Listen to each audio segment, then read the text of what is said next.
नमस्कार, आप देख रहे हैं भारत 24। मैं हूं आपके साथ पूर्णिमा मिश्रा।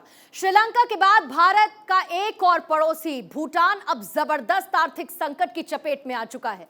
भूटान के पास अब केवल 14 महीने के राशन खरीदने भर के पैसे बचे हैं। भूटान का फॉरेन रिजर्व कम होता जा रहा है और घाटे के साथ साथ इंटरनेशनल कर्ज भी बढ़ता जा रहा है। ऐसे में दुनिया यही मान रही है कि क्या भूटान अब श्रीलंका 2.0 बनने की राह पर आ चुका है।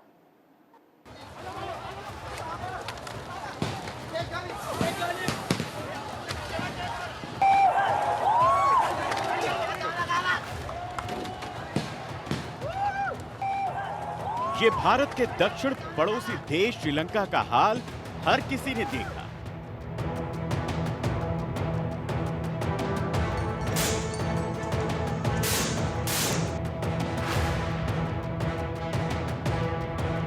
लोगों के दिलों में डर और खौफ के साथ भविष्य की चिंता भी पैदा हुई। लेकिन ये अंतिम पड़ाव नहीं था। श्रीलंका की तरह ही अब भूटान भी आर्थिक संकट की राह पर तेजी से बढ़ रहा है। आंकड़े बता रहे हैं भूटान में अब केवल 14 महीने का खाना खरीदने का पैसा है। भूटान का फॉरेन रिजर्व 91 मिलियन डॉलर घट चुका है। भूटान का अतिरिक्त कर्ज 0.5 बिलियन डॉलर बढ़ गया है।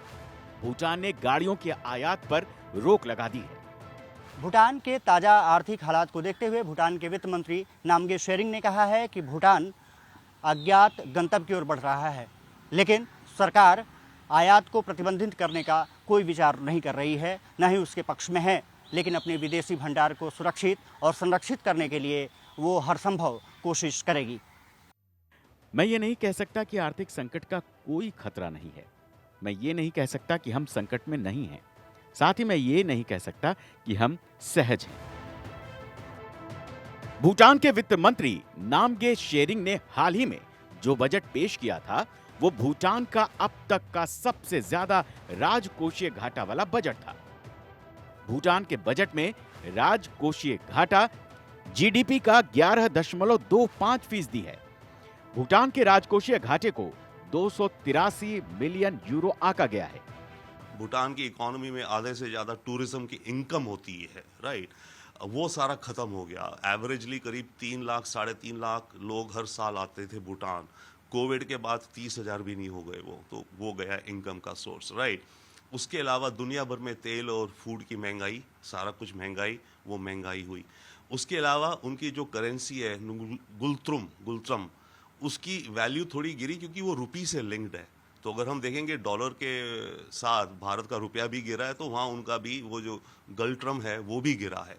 तो इन सब का कॉम्बिनेशन हुआ है जिसके चलते भूटान की फॉरेन रिजर्व्स कम हो रहे हैं फिलहाल। भूटान एक हिमालयी देश है जो चीन और भारत की जमीनी सीमा से घिरा है।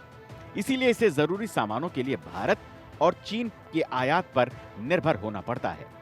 भूटान की पॉपुलेशन केवल 8 लाख के आसपास है, लेकिन अपने इकोनॉमी को बल देने के लिए ये देश 2 स्तंभों पर ही टिका है। पहला यहाँ का टूरिज्म और दूसरा यहाँ की हाइड्रो पावर। पिछले 2 सालों से दुनिया चीन से आई कोरोना की महामारी से जूझ रही है।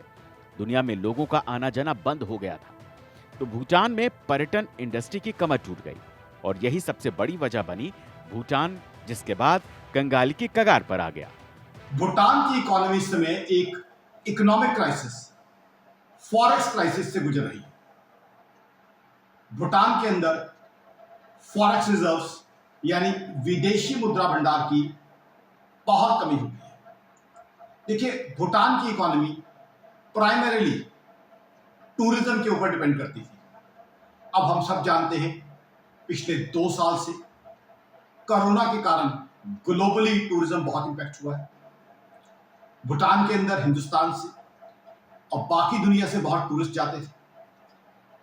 भूटान के अंदर सबसे ज्यादा एम्प्लॉयमेंट प्रोवाइडर, ये बहुत बड़ा एम्प्लॉयमेंट प्रोवाइडर टूरिज्म ही थी। तो उसकी वजह से उसकी इकोनॉमी को बहुत बड़ा झटका लगा है। ऑलरेडी हमने देखा है हमारे पड़ोसी, पहले से ही बहुत से पड़ोसी छोटे मुल्क श्रीलंका, पाकिस्तान, नेपाल, बांग्लादेश, इन सब इकोनॉमीज ने सफर किया है। अब भूटान के पास विदेशी मुद्रा भंडार, फॉरेक्स रिजर्व्स इतने कम रह गए हैं कि उनके जो मैंडेटरी फॉरेन रिजर्व्स हैं उनके रेगुलेशंस के हिसाब से उसके करीब आ गए। 2019-2020 में पर्यटन से भूटान को जो राजस्व मिला उसमें 41% की गिरावट आई। 2020 में भूटान घूमने केवल 28,000 पर्यटक पहुंचे। भूटान को इससे केवल $19 मिलियन का राजस्व मिला। 2019 में भूटान घूमने 3,15,599 सैलानी आए थे, जिससे भूटान को $225 मिलियन की कमाई हुई थी। कोरोना की महामारी शुरू होने के बाद से पिछले 2 साल से अधिक समय गुजरने के बाद पहली बार सितंबर में यह पर्वतीय राष्ट्र अंतर्राष्ट्रीय पर्यटकों के लिए खोला जाएगा।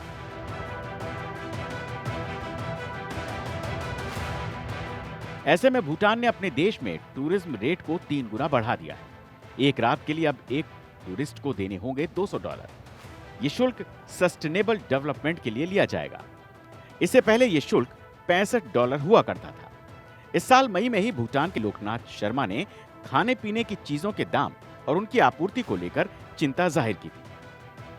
मई में लोकनाथ शर्मा ने रॉयटर को यह जानकारी दी थी, खाने पीने की चीजों की कमी से महंगाई और बढ़ सकती है। कुछ देशों ने अनाजों के निर्यात पर रोक लगाने का फैसला किया है। इसका क्या असर होगा, इसे लेकर सरकार चिंतित है। भूटान में बेरोजगारी दर 5% के उच्चतम स्तर पर है, जबकि युवा बेरोजगारी दर 22.6% पर जा पहुंची है। ऐसे में अब भूटान को भारत से आस है और वो भारत की ओर उम्मीद की नजरों से देख रहा है। Bureau report, Bharat 24। तो खतरे में है भूटान की इकोनॉमी। भूटान कोरोना के बाद से कैसे आर्थिक संकट में फंसता चला गया, कैसे भूटान के सामने कंगाली के हालात पैदा हो गए, इसकी असली वजह को भी हमने समझने की कोशिश की आर्थिक मामलों के जानकार आकाश जिंदल से। भूटान के साथ दूसरा जो इशू है वो लैंड लॉक्ड है, यानी कहीं से भी सी से कनेक्टिविटी नहीं है। तो बहुत सी चीजें उन्हें इंपोर्ट करनी पड़ती हैं जो लैंड रूट से आती हैं। अब हुआ क्या, पहले 2 साल करीब कोरोना, अब कोरोना से दुनिया को रिलीफ मिलना शुरू हुआ था कि रशिया यूक्रेन वॉर शुरू हो, जिसकी वजह से दुनिया भर में इकोनॉमिक क्राइसिस आया। इकोनॉमिक क्राइसिस का क्या इंपैक्ट हुआ, डॉलर महंगा हो गया। अब इंडियन करेंसी के सामने डॉलर 79 रुपीज से भी ऊपर चल रहा है। भूटान की करेंसी इंडियन करेंसी से पैक्ड है, यानी कनेक्टेड है। तो डॉलर महंगा होने के कारण उनके इंपोर्ट्स महंगे हो गए। एक तरफ कमाई का कम होना, दूसरी तरफ इंपोर्ट्स महंगे हो जाना, इसलिए उनका ट्रेड डेफिसिट भी बढ़ा है और फॉरेक्स रिजर्व में तो दिक्कत आई ही है।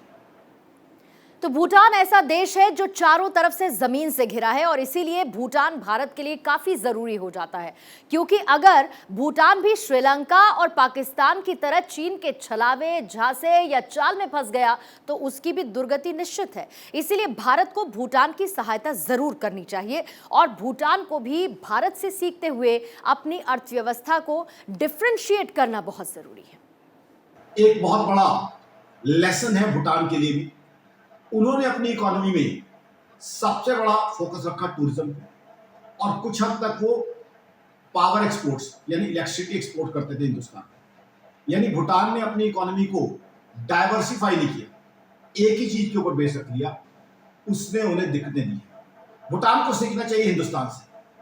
हमने अपनी इकोनॉमी को डाइवर्सिफाई किया। जहां हम खेती बाड़ी में है, एग्रीकल्चर में है, हम सब जानते हैं, वहीं सर्विसेज, आईटी और अन्य सर्विसेज में हम काफी अग्रसर है। काफी अच्छा फॉरेक्स भी कमाती है हमारी सर्विसेज। और मैन्युफैक्चरिंग क्योंकि हमारा इतना स्ट्रांग नहीं था, तो हमारे प्राइम मिनिस्टर साहब ने, हमारे प्राइम मिनिस्टर मोदी साहब ने विजनरी एफर्ट्स किए मैन्युफैक्चरिंग में बढ़ने के लिए, जिसका रिजल्ट हिंदुस्तान को दिख रहा है। कई अच्छी थीम रखी, बीइंग वोकल फॉर लोकल, आत्मनिर्भर भारत, मेक इन इंडिया। इसी प्रकार जो है भूटान को भी कुछ मैन्युफैक्चरिंग में आना चाहिए, क्योंकि उनकी टॉपोग्राफी, उनकी जिस तरीके से भूटान है, कई तरह की मैन्युफैक्चरिंग हो सकती है और आईटी में काफ़ी मेजरली आ सकती है। तो भूटान के लिए और कई और देशों के लिए ये लेसन है कि इकोनॉमी को डाइवर्सिफाई करें, इकोनॉमी को मात्र एक चीज के ऊपर डिपेंडेंट ना करें, क्योंकि अभी भी कोरोना से पूरी तरह से रिलीफ नहीं मिला है। ठीक है, 70 से 80% कोरोना का इम्पैक्ट नहीं है, बट अभी भी कोरोना का इम्पैक्ट दुनिया पे है। अभी हमने देखा पिछले क्वार्टर में चाइना की जीडीपी ग्रोथ कितनी कम रह गई कोरोना के कारण। ऐसे में भूटान को आगे चल के अपने आप को डाइवर्सिफाई करना चाहिए और शॉर्ट टर्म के लिए हिंदुस्तान को हमारे अपने इंटरेस्ट में भूटान की मदद करनी चाहिए। भूटान के साथ चीन का सीमा विवाद 70 साल पुराना है। 1950 से चीन भूटान के इलाके को अपने नक्शे में दिखाता रहा है। चीन के विदेश मामलों का मंत्रालय यही कहता है कि चीन और भूटान के बीच सीमा का परिसीमन यानी कि सीमा निर्धारित कभी नहीं हुई। लंबे समय से पूर्वी, मध्य और जो पश्चिमी क्षेत्र है उसमें ये विवाद बरकरार रहा है। यानी भूटान चीन सीमा विवाद कैसा है ये भी आप समझिए। 70 साल पुराना भूटान सीमा विवाद है। 764 वर्ग किलोमीटर का इलाका चीन अब भी अपना बताता है, जिसमें 269 किलोमीटर उत्तरी पश्चिम इलाके में है। 495 वर्ग किलोमीटर उत्तरी मध्य भूटान में शामिल है। उत्तरी पश्चिमी इलाके में डोकलाम, सिंचलुंग, ड्रमाना और शाखाटो शामिल है। मध्य हिस्से में पासामलुंग और जकरलुंग घाटी शामिल है। चीन और भूटान के बीच सीमा को लेकर 24 दौर की बातचीत हो चुकी है और आखिरी बार साल 2016 में ये बात हुई थी, लेकिन पूर्वी भूटान का मुद्दा पहले कभी नहीं उठाया गया था। ये ठीक उसी तरह से है जैसे 1959 में चीन ने भारत को बताया था कि पूरी सीमा विवादित है। चीन ने वियतनाम के साथ पार्सेल और स्प्रेटली द्वीप को लेकर और जापान के साथ सेनकाकू द्वीप को लेकर ऐसा ही किया था। यानी चीन का इतिहास यही बताता है कि चीन ऐसा करता रहा है। चीन साफ तौर पर भूटान के पश्चिमी इलाके पर निशाना साधता रहा है, जिससे उसे संक्रे चुंबी घाटी को बढ़ाने में मदद मिलती है और साथ ही डोकलाम के जरिए सिलीगुड़ी कॉरिडोर पर नजर रखने में आसानी होती है और इसीलिए इन देशों के लिए चीन मुश्किल का सबब बनता हुआ नजर आ रहा है।